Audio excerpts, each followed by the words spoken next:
Um salve das galáxias, pessoal. Professor Ritson Lucas na área.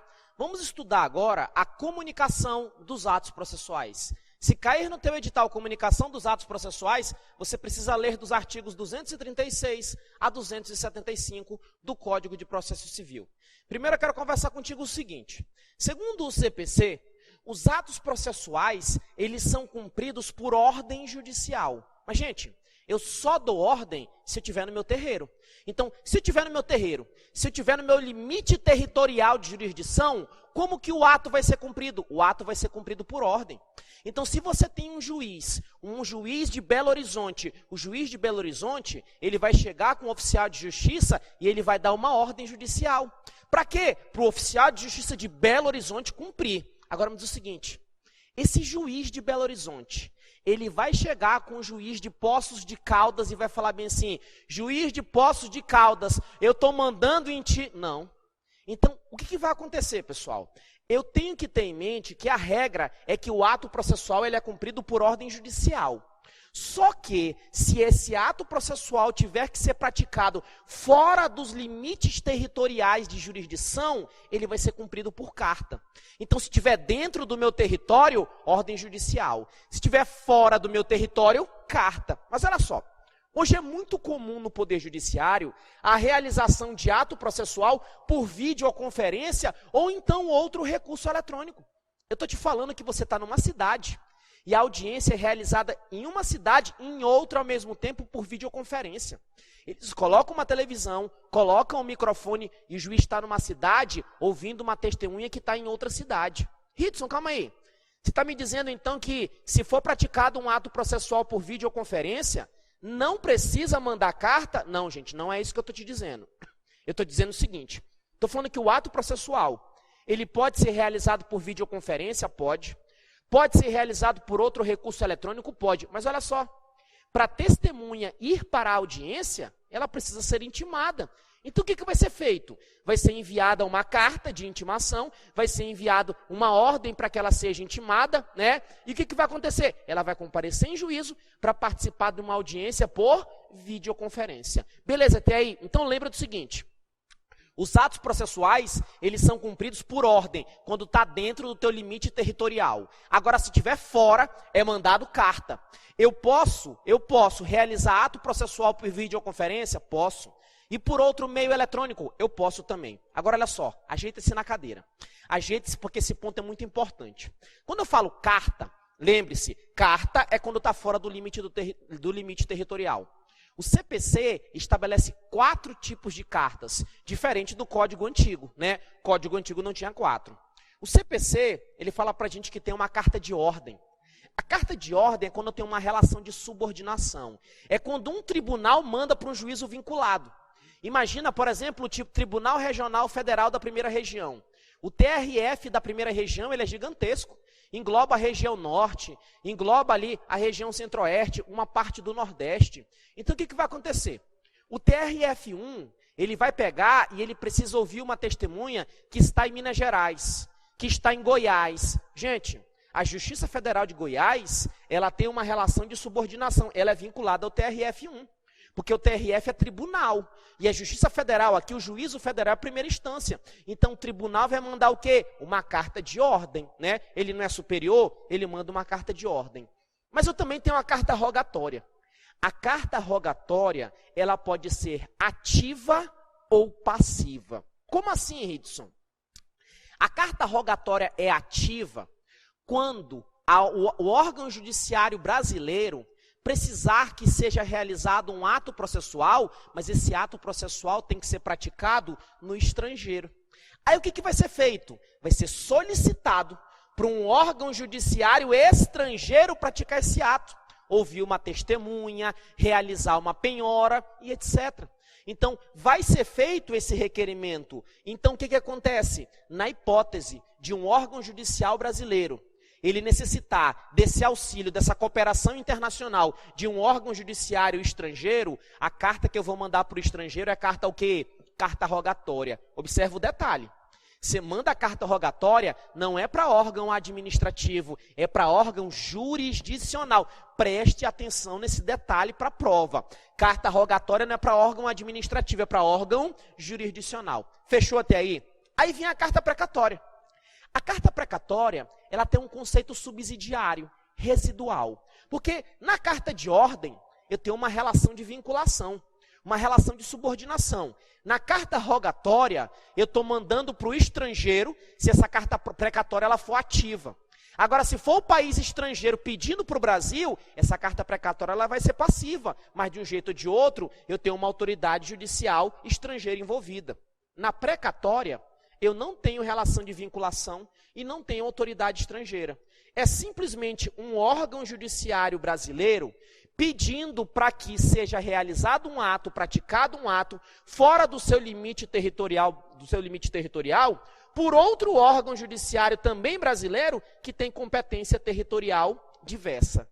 Ritsu, não entendi bosta nenhuma. Então vem cá comigo. Eu sou muito ruim para desenhar. Então imagina que esse quadrado aqui é o estado do Amazonas. E esse mais embaixo aqui é Rondônia, tá? Então o que vai acontecer? A Amazonas tem diversos municípios, né? Você tem Manaus, você tem Parintins, você tem Humaitá, você tem Tefé, você tem vários locais, São Gabriel da Cachoeira e etc. Rondônia também. Agora eu vou pegar o TRT da 11ª região.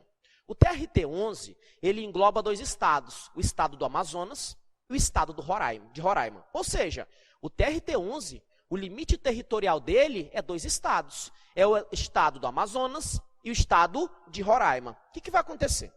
Tu tá vendo aqui, ó, aqui em Manaus é a sede do TRT-11. Então o que vai acontecer? Se o TRT-11 precisar que se pratique um ato processual lá em Manaus, o que ele faz? Ele simplesmente manda uma ordem. Por quê? Porque ele está em Manaus, está ali dentro do território dele. Mas, Ridson, e se o TRT-11 precisar ouvir uma testemunha que está no Humaitá? Ele quer que o juiz do trabalho do Humaitá ouça uma testemunha. Agora eu te pergunto, o Humaitá é Amazonas. Amazonas não está dentro do território de jurisdição do TRT-11? Tá. Agora eu te pergunto, o TRT-11, ele não é superior a essa vara do Humaitá? É. Se é superior, eu tenho uma relação do quê? De vinculação. Então, nesse caso, esse TRT-11, ele vai mandar uma carta de ordem. Ele vai mandar uma carta de ordem. Por quê? Porque essa vara está vinculada a Manaus. E como está fora aqui desse limite territorial, eu mando uma carta. Nesse caso, é uma carta de ordem. Agora, imagina que esse mesmo TRT-11 precise ouvir uma testemunha que está na Bolívia. Na Bolívia, ele vai mandar a carta de ordem? Ou então ele vai mandar o oficial de justiça ir para a Bolívia fazer a intimação? Não. Então, nesse caso, vai ser expedida uma carta rogatória, que vai ser cumprida, inclusive, por intermédio do ministro das Relações Exteriores, tá? Então, aqui vai ser uma carta rogatória. Agora, gente, quando eu vou fazer uma carta rogatória, eu não posso simplesmente pegar, ó, ouça o fulano onde? Aí na Bolívia. Não, pô, eu tenho que dizer o local certo, né? Eu tenho que dizer qual estado, qual município, qual logradouro. Eu tenho que dar o endereço certo para poder fazer essa carta rogatória. Agora, o que vai acontecer? Eu tenho um Parintins. Eu tenho uma vara de Parintins e eu tenho uma vara do Humaitá. Vara com vara. Se é vara, eu tenho subordinação? Eu tenho um superior hierárquico ao outro? Não. Aí o que vai acontecer? O juiz de Parintins precisa ouvir uma testemunha que está no Humaitá. A vara de Parintins, ela é superior à vara do Humaitá? Não. Então não tem vinculação. Se não tem vinculação, essa carta não é carta de ordem. O Humaitá fica no exterior? Também não. Então também não é carta rogatória. Então nesse caso aqui, eu estou diante de uma carta precatória. Eu estou diante de uma carta precatória por quê? Porque aqui nessa vara de Parintins, eu tenho um órgão judicial brasileiro, só que ele quer ouvir uma pessoa que está no Humaitá. E lá no Humaitá é uma competência territorial diversa da dele. Então, nesse caso, é uma carta precatória. Então, tu já sabe o que é carta de ordem, carta rogatória e carta precatória. Agora, vamos falar da novidade, que foi a carta acrescida aqui no texto do CPC, que é a carta arbitral. Pessoal, quando nós vamos resolver um conflito, o juiz, ele não é a única forma. Nós temos diversas outras formas. E uma delas é a arbitragem. que vai acontecer? Imagina que você e uma outra pessoa estão num litígio, estão num conflito. Vocês querem resolver. Ir até o Poder Judiciário é uma das formas de solução. Mas você com essa outra pessoa pode sentar e falar o seguinte, olha, vamos fazer uma convenção, vamos fazer um pacto, vamos fazer uma convenção de arbitragem para definir que quem vai resolver o nosso conflito não é um juiz, é um árbitro. Eu posso fazer isso, Ritson? Pode. E se você fizer essa convenção de arbitragem, quem vai decidir o teu conflito é o árbitro. Quem vai resolver a parada é o árbitro e não o juiz. Ao fazer essa convenção de arbitragem, tu está renunciando ao Poder Judiciário. Aqui o que acontece? Vocês fazem, porque vocês estão com medo, né, das penalidades do processo, vocês vão para lá. Vocês chegam lá no árbitro, e o árbitro, para poder dar andamento ao procedimento, ele necessita que seja realizado um ato. E o árbitro precisa que esse ato seja praticado pelo Poder Judiciário. O que é feito? É feita uma carta arbitral. Então, carta arbitral é quando o juiz arbitral, ele precisa que seja realizado um ato pelo Poder Judiciário. Fechou até aí? Não olha para o quadro, olha para mim. Olha só, você está no Pará. O juiz do Pará precisa ouvir uma testemunha que está no Chile. Qual é o nome da carta? Carta rogatória. Agora, eu vou pegar o Tribunal de Justiça do Mato Grosso. O Tribunal de Justiça do Mato Grosso, a sede dele fica onde? Fica em Cuiabá. O Tribunal de Justiça do Mato Grosso, ele precisa ouvir uma testemunha, ou precisa que se pratique um ato na cidade lá de Cáceres. Aí eu te pergunto, Cáceres não está dentro do Mato Grosso? Tá, só que Cáceres é a vara, é o tribunal mandando para a vara. E essa vara, ela tem uma relação de vinculação com o tribunal. Qual é o nome dessa carta? Carta de ordem. E se a vara de Cáceres precisasse ouvir uma testemunha numa vara de Primavera do Leste, também dentro do Mato Grosso, entre essas duas varas tem hierarquia? Não tem vinculação. Então, nesse caso, eu estou diante de uma carta precatória. E se for um árbitro, um juízo arbitral pedindo para que se pratique um ato pelo Poder Judiciário, qual é o nome da carta? Carta arbitral. Beleza até aí? É só tomar cuidado com as palavras-chave que você não erra. Agora vem cá comigo. O CPC estabelece que o juiz federal ou o Tribunal Superior, eles podem enviar cartas? Podem enviar cartas.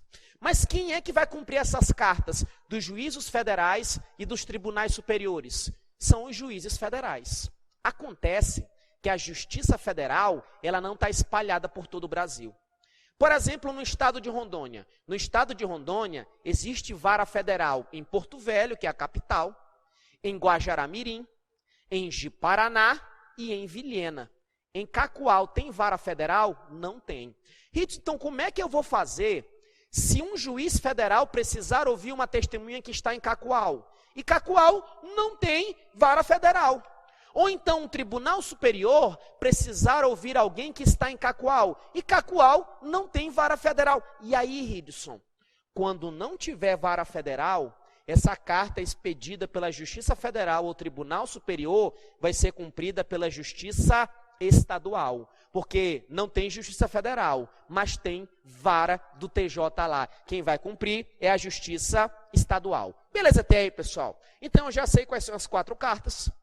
Também sei que, se estiver dentro do meu limite territorial, é ordem judicial. Se estiver fora, carta. Eu também sei que o juízo estadual pode ter que cumprir a carta quando essa carta foi expedida pela Justiça Federal ou Tribunal Superior e no local não tiver vara federal. Eu quero conversar contigo outro ponto. Às vezes, o juiz de uma cidade, ele manda uma carta para outra cidade. E quando chega a carta nessa outra cidade, o juiz verifica que a testemunha não está lá. A testemunha está em outro município, mas está em outro município pertinho. Agora eu te pergunto, esse juiz, ele manda a carta de volta para depois voltar para esse outro município? Ou quem recebeu a carta pode pegar e já resolver o problema ali?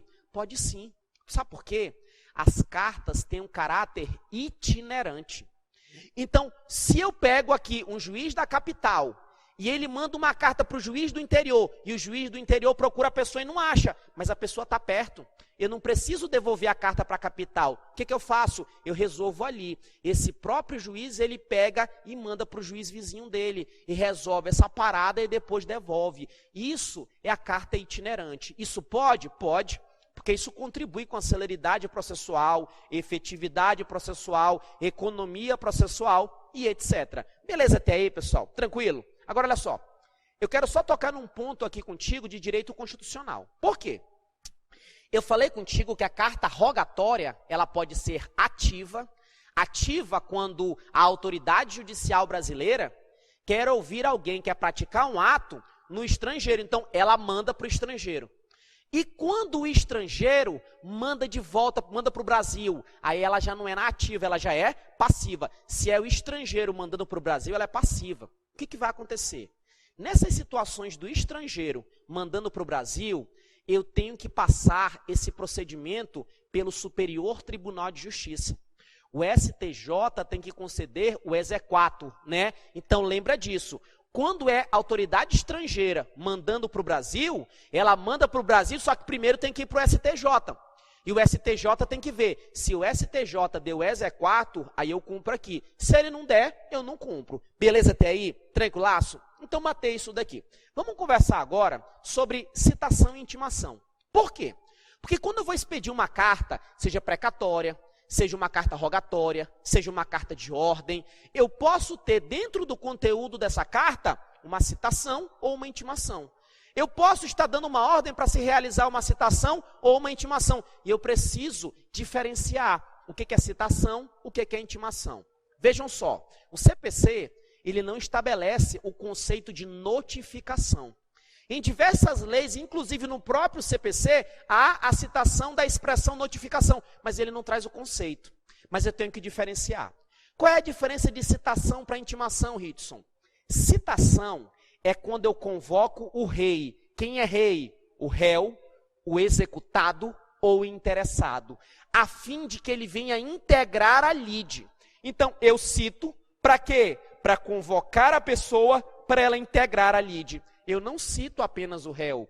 Você cita o réu, você cita o executado ou você cita o interessado. Imagina o seguinte, eu sou o autor e você é réu. Eu já iniciei a ação, eu entrei com a ação, eu entrei com a petição inicial, mas você nem sabe que eu entrei com a petição inicial, tu nem sabe desse processo. Aí o que vai acontecer? Você vai receber uma comunicação. E qual é o objetivo dessa comunicação? O objetivo é que você venha integrar a lide, que você venha participar do processo. Essa comunicação que te convoca para você participar do processo, eu dou o nome do quê? De citação. Então, citação é quando eu convoco uma pessoa e essa pessoa não é só o réu, é o réu, executado ou interessado. Porque se eu tenho um título executivo, eu quero cobrar esse título executivo, eu vou falar bem assim, ei devedor, ei executado, vem para cá pagar. Então você está integrando, eu também estou fazendo a tua citação. Então a citação, ela não é só na fase de conhecimento, ela também pode ocorrer na fase de execução. Citação, eu convoco para integrar. Já a intimação é quando eu dou ciência de um ato ou termo praticado no processo. Então, o que vai acontecer? Ocorreu uma perícia. E o perito, ele fez o laudo. E eu quero te avisar, ei, tem um laudo do perito. Como eu vou te informar a respeito de um ato praticado, de um termo processual, eu vou o quê? Eu vou te intimar. Então, lembra, citar, convocar, intimar, dar ciência. Deixa eu ver se você entendeu mesmo. Olha só.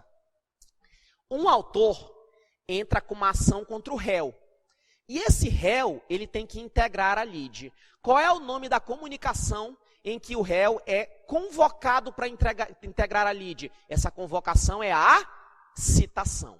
Mas após integrar a lide, esse réu não basta entrar na briga. Porque o réu, ele também tem que tomar ciência, ele tem que saber qual é o conteúdo da petição inicial para que ele ofereça a contestação. E quando eu dou ciência para o réu, eu não estou citando, eu estou fazendo o quê? Intimando. Então, citar é integrar, intimar dá ciência. Agora me diz o seguinte, O juiz proferiu uma sentença. O juiz proferiu uma sentença e ele quer dar ciência para a parte da sentença. Ele vai intimar ou citar? Ele vai intimar, porque ele só está dando ciência. O juiz, ele vai realizar uma audiência. E a audiência vai ser daqui a 40 dias. E o juiz quer dar ciência para as partes sobre essa audiência. O juiz vai citar ou intimar? Ele vai intimar porque ele está dando ciência.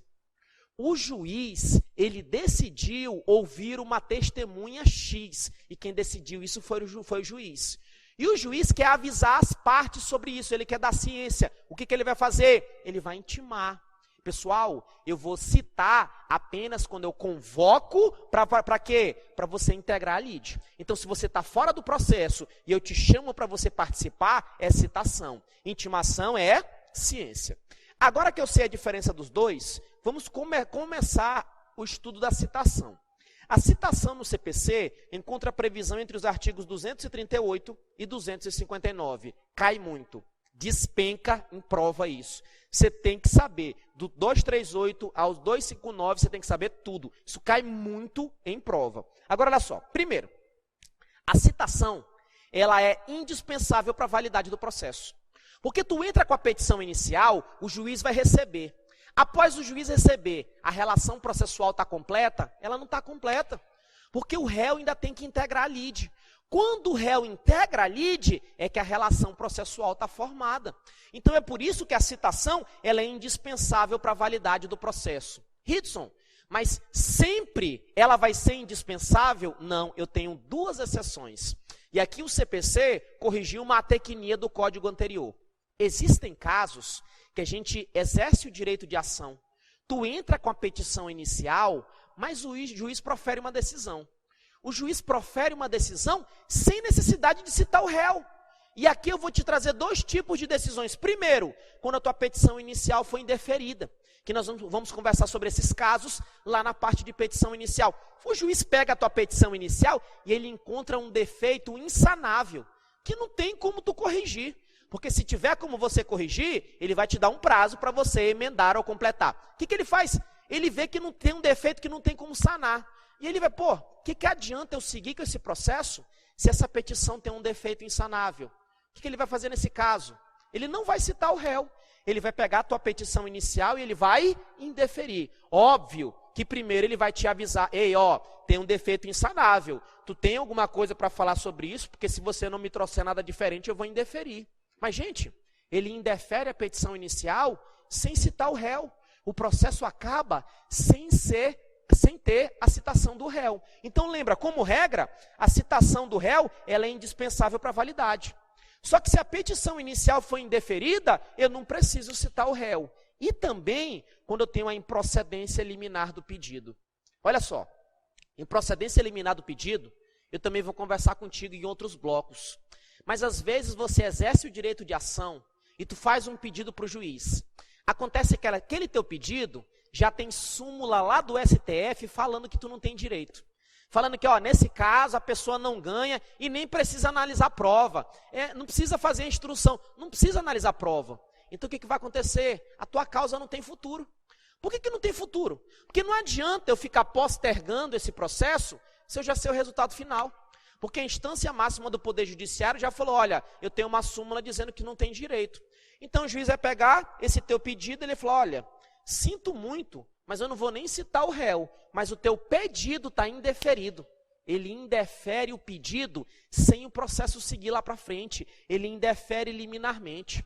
E tanto na improcedência liminar do pedido, quanto o indeferimento da petição inicial, ele acaba com o processo, ele extingue sem fazer a citação. E é por isso que o CPC diz para a gente que a citação é indispensável para a validade do processo, salvo o indeferimento da petição inicial ou a improcedência liminar do pedido. Então, se ele te falar na prova, sempre tem que ter a citação, é errado. Porque quando eu tenho indeferimento da petição inicial, não precisa de citação. Quando eu tenho improcedência liminar do pedido, eu não preciso de citação. Beleza até aí? Beleza. Matei isso daqui, o que vai acontecer? Já que para a validade do processo é indispensável a citação, enquanto eu não citar o cara, o processo não está formado. Mas o que acontece? Eu não consigo citar. Só que de uma hora para outra, o réu aparece, ele comparece espontaneamente na vara. Ele comparece espontaneamente na sessão judiciária. A pergunta é, Ritson, se o réu comparecer espontaneamente, supre a falta de citação? Supre. Porque a citação pode ser feita pelo escrivão, pode ser feita pelo chefe de secretaria, o escrivão vai lá e cita ele. Então, ele compareceu, supre a falta de citação. Agora, olha só, ele é citado para integrar a lide. E após integrar a lide, ele não vai ter que apresentar a contestação? Vai. Ritson, e aí? E esse prazo para ele contestar? Esse prazo vai ser lá desde o início? Não. Ele não compareceu espontaneamente, então da data que ele compareceu espontaneamente no juízo, é que flui o período para ele apresentar a contestação dele, ou então o embargos à execução, que é uma espécie de defesa na fase de execução. Então, o que vai acontecer? Você foi hoje, tu compareceu hoje lá na primeira vara. Você compareceu hoje, então flui a partir de hoje a data para você oferecer contestação ou embargos à execução. Então flui a partir de hoje. E como é que eu vou fazer essa contagem? Exclui o dia do começo, inclui o do vencimento. O dia de hoje, que é o dia que flui, eu excluo. Começa a contar do dia seguinte. E aí vão contar os 15 dias para você contestar. Beleza até aí? Então, quando eu falei em citação, primeiro, é indispensável para validade, salvo nos dois casos. Segunda situação, o comparecimento espontâneo do réu supre a falta de citação. Agora, o que vai acontecer? Essa citação, ela tem diversos requisitos. E a citação, se ela for válida, preencher todos os requisitos previstos em lei, ela tem alguns efeitos. E o CPC diz o seguinte, ele fala que a citação válida, ainda que ordenada por juiz incompetente, mesmo que o juiz não tenha competência para ordenar a citação vai gerar alguns efeitos. Mesmo que o juiz não tenha competência. Então, a citação válida, ainda que ordenada por juiz incompetente, ela vai gerar 3 efeitos previstos no CPC. Aqui o CPC teve uma alteração, tá? Quem estudou o CPC antigo já vai citar, já vai observar isso. O CPC diz para a gente o seguinte, a citação válida, ainda que ordenada por juízo incompetente, ela induz litispendência. Ritson, o que é induz litispendência? Eu posso ter ações iguais. Quando que uma ação é igual a outra, Ritson? Uma ação é igual a outra quando ela tem os mesmos elementos. E os elementos da ação são 3, que é a PAPECA, partes, pedido ou caso de pedir. Se eu tiver 2 ou mais ações com as mesmas partes, os mesmos pedidos ou a mesma causa de pedir, eu estou diante de identidade de ações. E o que vai acontecer? Eu não posso ter 2, 3, 4 ações idênticas julgadas por juízos diferentes. Então, o que vai acontecer? Essas ações idênticas, elas vão ser centralizadas num processo só, perante um juiz só. E quem é que vai ficar? Aquele juiz que ordenar a citação válida. Que um dos efeitos da citação válida é induzir litispendência. Aqueles processos iguais que estão em curso, eles vão ser reunidos num só, para evitar decisões conflitantes. E a litispendência é um dos efeitos da citação válida. O segundo efeito é tornar litigiosa a coisa. Ritson, o que é tornar litigiosa a coisa? Aquele objeto em que autor e réu estão disputando, estão brigando, a partir do momento que ocorre a citação válida, é a mesma coisa do que o autor e o réu colocar na mesa. Joga na mesa, casa, não tem aquela brincadeira quando você é mais novo, casa R$10, casa R$5, a mesma coisa no processo. Casa o objeto, casa a coisa, você casou a coisa, você está entregando aquela coisa na mão do juiz e falando o seguinte, seu juiz, o que o senhor decidir está decidido. E se o juiz falar que tem que ficar com o autor, o réu tem que aceitar. Se o juiz falar que tem que ficar com o réu, o autor tem que aceitar. Então, um dos efeitos da citação válida é tornar a coisa litigiosa, joga na mesa. E finalizando, constitui em mora o devedor. Então, velho, foi citado de forma válida, está devendo. Tu é caloteiro. Então, lembre-se, efeitos da citação válida, litispendência, litigiosidade da coisa e constituir em mora o devedor. Só que na prova eles vão te perguntar qual é o efeito processual e qual é o efeito material. Se observou que na litispendência eu marquei a letra P, eu marquei a letra P porque a litispendência é um efeito processual. Já a litigiosidade da coisa e constituir em mora o devedor são efeitos materiais da citação válida. Na prova, é só tu procurar a letra P, né? Porque litigiosidade da coisa não tem letra P. Mora do devedor, constituir em mora não tem a letra P. Então, não são efeitos processuais, são efeitos materiais. Já a litispendência tem a letra P. Então, litispendência é o efeito processual. Beleza até aí? Olha só. Uma das alterações que teve no CPC é porque, antigamente, estava dentro daquele rol a interrupção da prescrição. Estava escrito lá que um dos efeitos da citação válida era a interrupção da prescrição. Hoje eles excluíram. Então, tu toma cuidado com isso. Hoje, eles colocaram a interrupção da prescrição num parágrafo abaixo. Mas o que vai acontecer? Quando a citação é válida, o prazo prescricional ele fica interrompido, ainda que ordenado por juiz incompetente. E essa interrupção, ela retroage à data da propositura da ação. Ritson, não entendi. Imagina o seguinte. Imagina que você tinha um direito e ia ocorrer a prescrição. Essa prescrição, ela ia ocorrer em janeiro. Aí o que tu fez? Para não prescrever, você foi lá em janeiro e entrou com a ação. Se entrou com a ação em janeiro, para quê? Para não prescrever. Acontece que foi janeiro, foi fevereiro, foi março, e o réu foi citado de forma válida só em abril. Acontece que em abril, se eu for considerar abril, já está prescrito. E aí, Ritson, prescreveu? Não, porque o CPC diz para a gente o seguinte, ele fala que a citação válida, se ocorrer a citação válida, a prescrição vai ser o quê? Vai ser interrompida, mesmo que o juiz seja incompetente. E essa interrupção da prescrição, ela retroage, ela volta.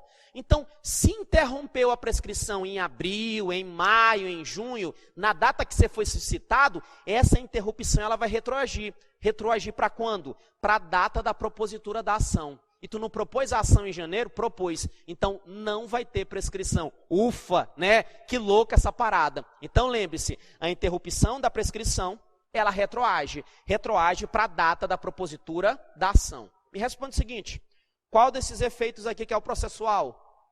Litispendência. Os outros dois efeitos são efeitos o quê? Materiais da citação. Fechou? Então, estou encerrando esse bloco da parte 1 de comunicações processuais. Até mais. Sangue no olho até a posse, para cima, caveira. Fui!